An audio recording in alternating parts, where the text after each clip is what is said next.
Himoyachilardan birin-ketin o'tib ketib, urilgan bu gol chiroylimi yoki De Paulni yotqizib, ikkita qo'lini yerga tegizib qo'yishmi? Balki Rodri bilan Walkerni galma-gal emelatish chiroyliroqdir. Biz uni Lucho deb chaqiramiz. U Liverpoolga ko'plab ochkolar olib kelgan. Uni kumiri Messi.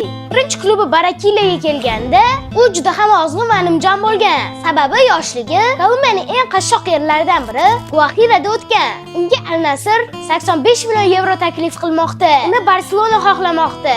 U Janubiy Amerika qit'asida saralash bosqichi top urari. Ismi Luis Diaz.